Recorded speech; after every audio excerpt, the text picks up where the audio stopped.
Assalamualaikum warahmatullahi wabarakatuh. Di video kali ini saya akan menceritakan kisah sang kades yang melakukan pesugihan. Seperti apa kisah ceritanya, langsung saja dan selamat mendengarkan.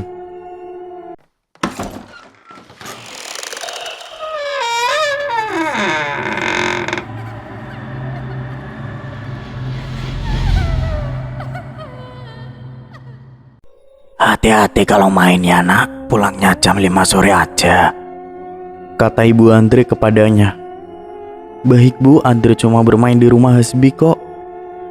Berangkat dulu ya Bu, Assalamualaikum, jawab Andre. Kekhawatiran Ibu Andre bukanlah hal yang aneh di kampung Sidorejo belakangan ini. Pasalnya banyak anak kecil yang meninggal dengan alasan yang tidak jelas. Dalam seminggu saja 3 orang anak bisa meninggal. Tidak ada orang yang tahu penyebab pasti peristiwa ini. Namun orang-orang bisa menandai satu kesamaan dari kejadian itu. Semua anak yang meninggal adalah anak sehat yang tiba-tiba menderita demam tinggi. Semuanya sudah dibawa ke rumah sakit. Dan seperti biasa, dengan gejala demam itu, dokter hanya akan mendiagnosis anak-anak itu dengan penyakit flu atau paling parah tipes. Namun 3 hari dirawat di rumah sakit, anak-anak itu pasti meninggal. Polanya sama. Maka dari itu, para ibu sangat khawatir ketika mengizinkan anaknya bermain sepulang sekolah. Sebab, banyak dari mereka yang beranggapan bahwa anak-anak yang masih bermain saat fajar mulai menyingsing itu ditempeli makhluk halus. Tak heran jika Ibu Andre menyuruhnya pulang paling lambat jam 5 sore. Namun, tidak ada yang bisa memastikan hal itu sepenuhnya benar atau tidak. Karena ada satu anak yang justru sedang asik bermain di rumahnya sendiri di siang bolong. Hal itu juga tidak berlaku kepada Andre. Ia mendengar rumor anak kecil harus pulang ke rumah sebelum datang senja. Kalau tidak mereka akan dimakan makhluk halus. Jujur saja, Andre adalah anak penakut. Bahkan saat bermain dengan Hasbi, ia terburu-buru pulang bahkan sebelum jam 4 sore. Namun rumor yang dipercaya Andre itu tidak dapat membantunya tertimpa kesialan. Ia tiba-tiba saja jatuh sakit. Badannya panas meriang. Andre seperti sudah tidak mengenali siapa dirinya karena saking tingginya panas di badan Andre. Ibunya tentu sangat khawatir. Sebagai salah satu oknum yang mempercayai rumor itu, dia merasa heran bercampur kesal. Ibu Andre sangat menyayangi anak satu-satunya itu. Karena tak ingin kehilangannya, dia memutuskan memanggil orang pintar untuk mencari tahu sebab Andre sakit. Ibu Andre duduk di kasur Andre. Sang dukun yang dipanggil ibunya sedang menerawang melalui tubuh Andre. Ia memejamkan mata dan menggerakkan tangannya di udara sambil merapal kalimat-kalimat sakti. Beberapa menit kemudian, dukun itu berhenti. Ia menatap Ibu Andre dengan tatapan nanar. anak kamu mau dijadikan tumbal pesugihan oleh seseorang, kata dukun itu. Ibu Andre tidak percaya perkataan dukun itu. Bagaimana bisa, setahu Ibu Andre, ia tidak punya masalah ataupun dendam dengan seseorang. Kenapa nasib Andre bisa sial seperti ini? Oleh siapa Ki? Tanya ibunya khawatir. Saya tidak tahu. Dia mengirimkan sebuah roh yang menguasai tubuh anak kamu sampai dia meninggal. Roh itu menghalangiku untuk mencari tahu siapa pelaku sebenarnya, kata dukun yang bernama Ki Selong itu menjelaskan. Lalu bagaimana caranya mengetahui pelakunya Ki? Aku tidak mau anakku jadi tumbal selanjutnya, kata Ibu Andre di sela-sela tangisnya. Kita harus memanggil roh itu menggunakan tubuh Andre, jawab Ki Selong. Malam itu juga, Ki Selong akan melakukan ritual untuk memanggil roh jahat di dalam tubuh Andre. Ia berencana membongkar praktik pesugihan yang dilakukan oleh pelaku yang sampai saat ini belum diketahui identitasnya. Ritual itu dilakukan di depan rumah Andre. Semua orang di kampung bergerombol untuk menyaksikan siapa pelaku yang menyebabkan nyawa banyak anak melayang. Namun tak hanya itu saja. Akhir-akhir ini, Desa Sidorejo sering dikagetkan dengan serentetan kejadian menyebalkan. Di antaranya banyak uang warga yang hilang. Memang desa itu terkenal dengan para penduduknya yang makmur dan kaya raya. Mungkin karena itulah pelaku mengincar desa ini untuk dirampas harta bendanya. Tak hanya itu, pelaku juga kerap mengambil binatang ternak seperti sapi dan kambing milik warga. Hal ini membuat seluruh warga Sidoarjo kesal.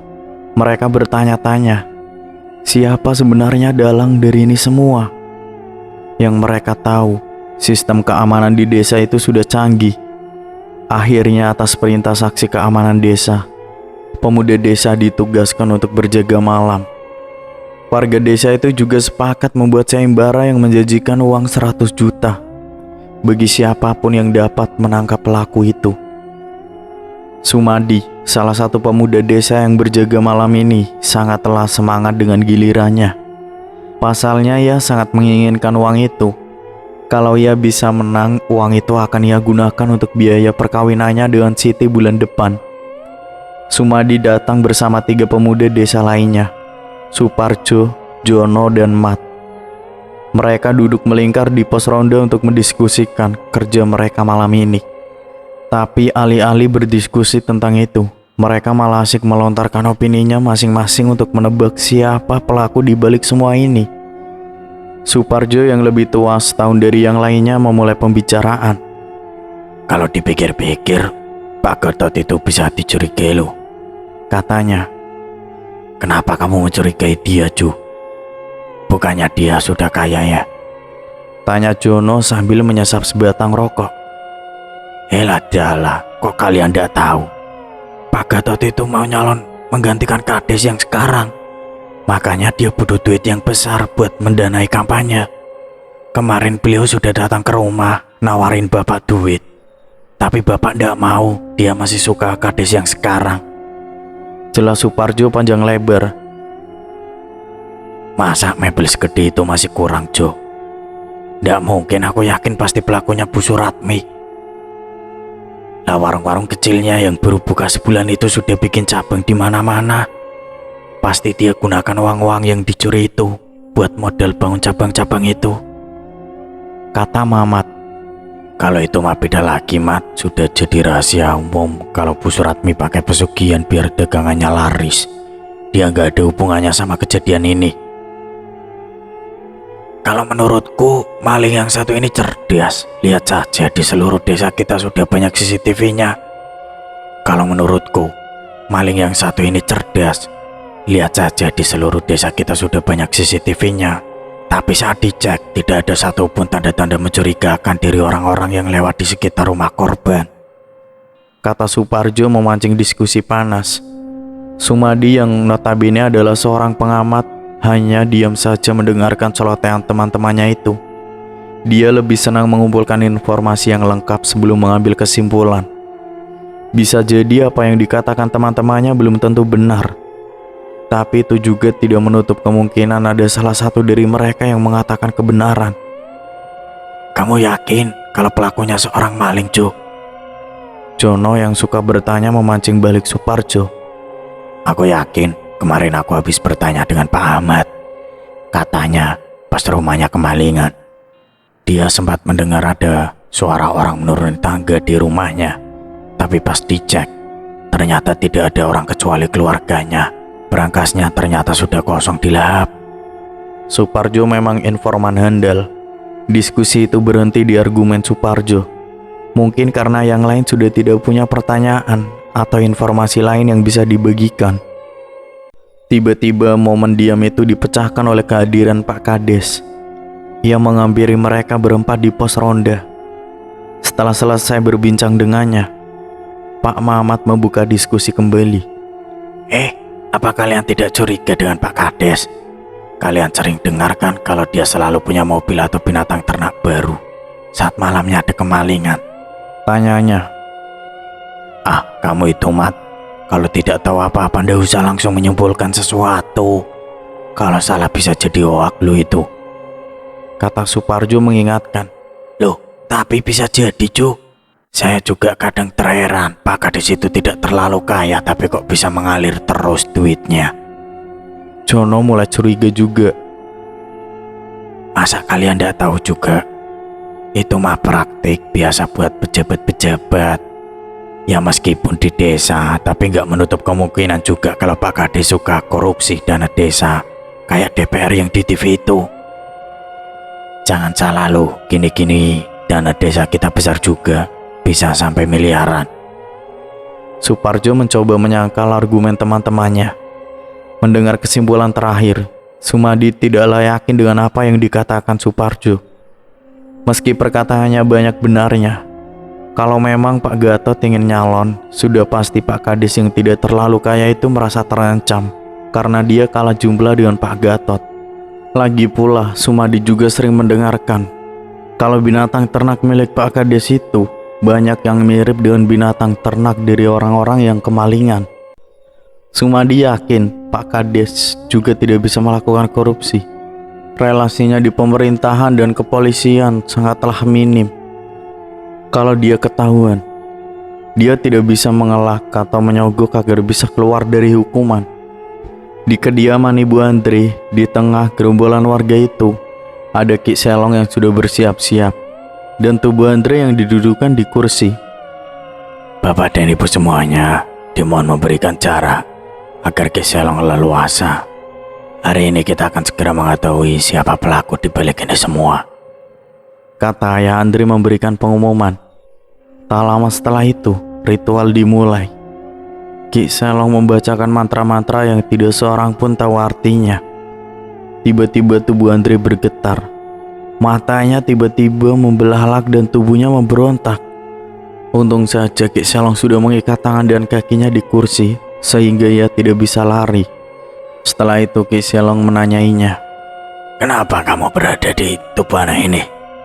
tanya Ki Selong. "Aku akan menjadikan tumbal santapanku. Anak-anak kalian yang mati itu adalah perbuatanku. Ada seorang di kampung ini yang meminta kekayaan kepadaku. Aku tentu tidak akan memberikannya secara cuma-cuma. Jadi aku minta tumbal anak-anak. Kalau tidak, ia harus mati," kata roh di tubuh Andri itu sambil tertawa keras. "Siapa pelaku pesugihannya?" tanya Ki Selong. "Aku tidak bisa memberitahukannya karena aku dan dia sudah terikat perjanjian. Kalau begitu, aku minta kau tinggalkan tubuh anak ini sekarang juga," kata Ki Selong. "Enak saja, apa yang akan kumakan jika aku meninggalkan tubuh anak ini?" kata roh itu kesal. lawan aku jika kau merasa sakti." Ki Selong menantang roh tersebut. Singkat cerita, mereka bertarung habis-habisan melalui tenaga dalam. Pertarungan itu sangat sengit. Berkali-kali tubuh Ki Selong terhempas. Roh itu memang diakuinya sangat kuat. Namun saat roh itu sudah merasa menang dan berbalik arah, kesempatan itu tidak disia-siakan oleh Ki Selong. Ia lalu menyerang roh itu dari belakang dengan menyodorkan kedua tangannya di punggung Andri. Roh itu akhirnya kalah. "Ampuni aku, jangan masukkan aku ke dalam kotak itu," kata roh itu memohon. "Kalau kau masih menyebabkan kegaduhan di sini, aku tidak punya pilihan selain menyegelmu di kotak ini," jawab Ki Selong. "Tunggu, aku akan memberitahu siapa pelakunya," kata roh itu tiba-tiba. Ki Selong terdiam. Semua warga yang bersorak atas kemenangannya juga tiba-tiba menutup mulutnya. Pelakunya." Belum selesai menjawab pertanyaan dari Ki Selong, tiba-tiba ada suara teriakan dari arah rumah Pak Gatot. Teriakan itu terdengar seperti teriakan perempuan. Sepertinya istri Pak Gatot telah bertemu hantu atau makhluk aneh lainnya di rumahnya. Tak lama kemudian, orang-orang berkumpul di rumah Pak Gatot. Keempat pemuda yang sedang bertugas ronda itu juga bergegas menuju rumah itu.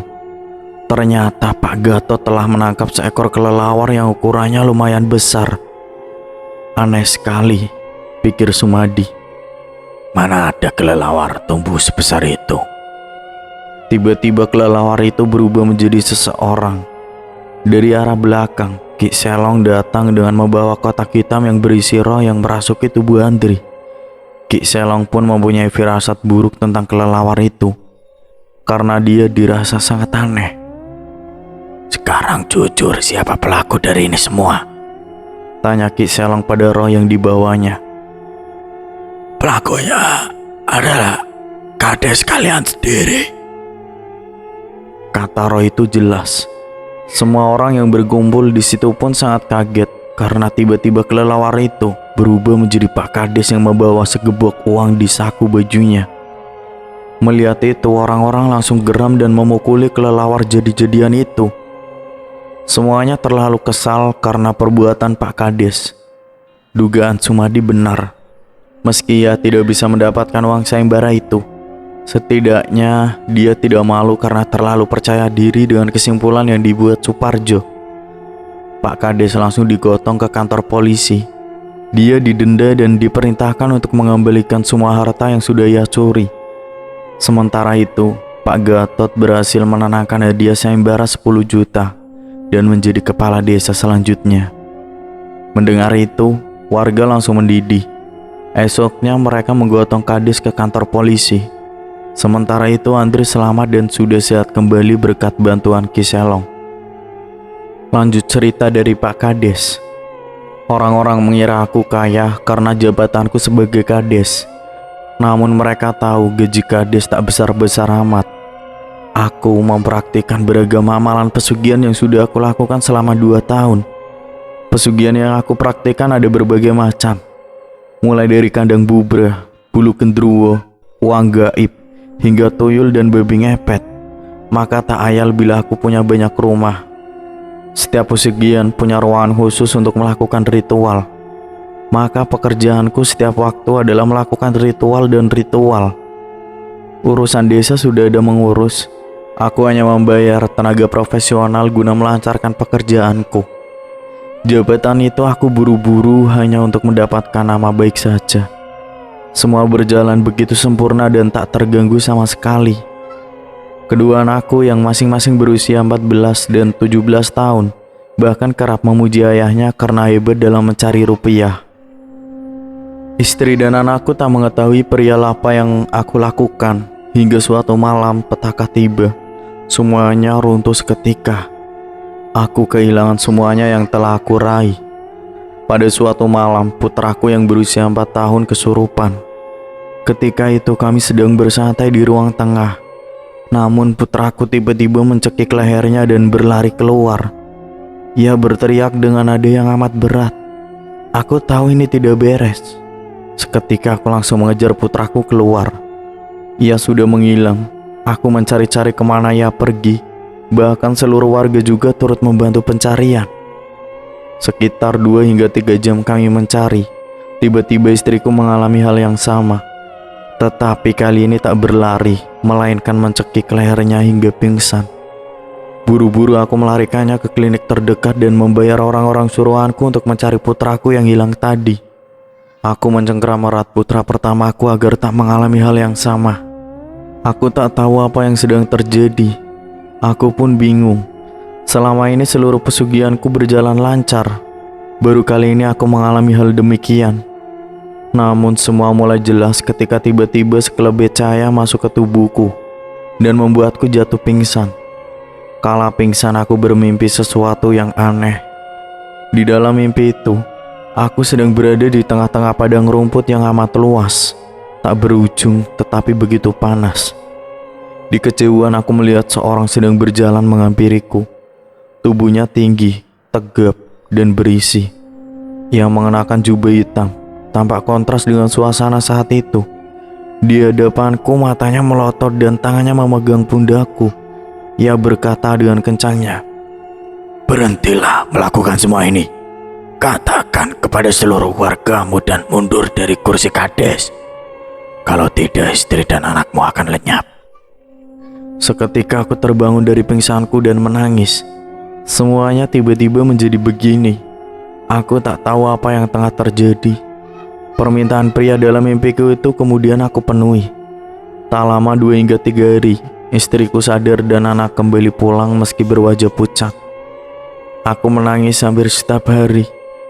Namun memutuskan perjanjian dengan bangsa iblis tak semudah itu. Aku hampir setiap hari harus melakukan ritual demi pesugihan. Kadangkala aku menjadi kelelawar. babi ngepet, maupun maling yang dalam sekejap bisa menghilang. Dan ya, tumbal yang harus kuserahkan ini harus anak-anak yang belum balik. Selama bertahun-tahun kehidupannya selalu mentereng. Hampir seluruh keluarganya menjadi orang terpandang. Anak-anaknya menjadi pengusaha, dokter, tentara hingga pejabat. Alhasil keluarganya begitu disegani para tetangga. Namun sialnya saat mantan kades itu sedang beroperasi di salah satu rumah warga, ia tertangkap oleh Pak Gatot. Warga sekitar marah kalau mendengar pengakuannya. Mereka membakar seluruh aset yang dimilikinya dan mengusir mereka dari kampung itu. Mereka pun menjadi gelandangan selama hampir 1 tahun. Mereka hidup di sebuah desa yang sepi penghuni, hidup dengan serba kekurangan. Belum lagi dampak dari ritual pesugihan yang mantan kades itu lakukan sangat menyiksanya. Hampir setiap hari ia selalu dibayang-bayangi oleh sesembahannya. Apalagi setiap malamnya mantan kades itu selalu mendengar suara tangisan dan jeritan anak kecil. Hal-hal aneh tersebut semakin menggila. Kini ia melihat orang-orang yang mati karena menjadi tumbal pesugihannya terus mengikutinya kemanapun ia pergi. Tentu saja mantan kades itu mengenal mereka. Mereka adalah anak dari paman, sepupu, hingga keponakannya sendiri. Jika sudah melihat bayangan-bayangan para korbannya, ia akan berteriak-teriak kencang dan membenturkan kepalanya berkali-kali ke dinding. Karena sudah tak kuat dengan semua teror itu, akhirnya ia bunuh diri dengan cara mengikat kepalanya di atas tali yang tergantung di kamarnya. Sungguh mengenaskan, bukan? Jasadnya ditemukan sudah pucat dan baunya busuk. Saat itu ada seorang pria yang diminta oleh anak almarhum untuk membantu mengurus jenazah ayahnya. Dan ia pun bergegas ke rumah mantan kades itu. Begitu sampai di rumah itu, tercium bau busuk yang sangat menyengat hingga membuatnya perutnya terasa mual. Dan hal tersebut merupakan pengalaman pertama yang dialami pria tersebut, mencium bau jenazah sebusuk itu. Lantas pria itu segera memandikan jenazah pejabat itu dengan dibantu oleh anak lelaki almarhum. Kemudian kejadian aneh pun kembali terjadi. Saat mengeluarkan kotoran dari badan jenazah, biasanya kotoran tersebut akan keluar dari bagian bawah. Namun yang terjadi pada mantan kades itu sangat mengejutkan. Kotoran dari perutnya malah keluar melalui mulut jenazah. Bahkan saat kali terakhir mengeluarkan kotoran dari perut, ada belatung hidup yang ikut keluar dari mulut jenazah. Kemudian pria yang memandikan jenazah itu meminta anak-anak almarhum untuk membalikan jenazah ayahnya. Dan betapa kagetnya ketika dibalikan, belatung yang masih hidup itu terus keluar dalam jumlah yang banyak. Kejadian tersebut tentu saja membuat semua orang panik. Sungguh kejadian yang tidak bisa dan sulit diterima oleh akal manusia. Selepas membersihkan dan memandikan jenazah, kemudian pria itu bersiap untuk mengkafani jenazah. Namun kejadian aneh kembali terjadi. Kain kafan untuk membungkus jenazah, walau sudah 2 kali mencoba menyiapkan kain yang lebih panjang, namun ukuran kain selalu hanya menutup kepala dan kakinya saja. Tidak ada kain lebih untuk diikat. Sepertinya kain kafan itu tidak mau menerima jenazah tersebut, sehingga dengan terpaksa kain kafan itu harus disambung agar bisa mengikat di bagian kepala dan kaki jenazah. Kemudian setelah disolatkan dan hendak dibawa untuk dimakamkan, pria tersebut kembali menemukan satu masalah. Tidak ada satupun mobil jenazah yang dapat dipakai untuk mengantarkan jenazah. Hingga akhirnya dengan terpaksa, jenazah dibawa menggunakan mobil pick-up bekas mengantarkan ayam ternak milik tetangganya. Akhirnya jenazah pun sampai di tanah pemakaman. Pemakaman pun dilakukan dengan cepat. Setelah selesai melakukan pemakaman, kemudian pria itu bertanya kepada anak dan istri almarhum apa yang telah almarhum melakukan semasa hidupnya. Kemudian anak dan istri almarhum menceritakan bahwa semasa hidup almarhum bersekutu dengan setan dan melakukan pesugihan untuk mendapatkan kekayaan dan jabatannya. Itulah kisah pesugihan Pak Kades. Semoga dari kisah ini kita bisa ambil hikmah dan pelajarannya. Terima kasih buat teman-teman yang udah dengerin dari awal aku cerita sampai sekarang. Terima kasih juga yang udah support channel Fakta Misteri. Semoga sehat selalu, dilancarkan rezekinya, dan pastinya panjang umur. Saya pamit undur diri. Wassalamualaikum warahmatullahi wabarakatuh.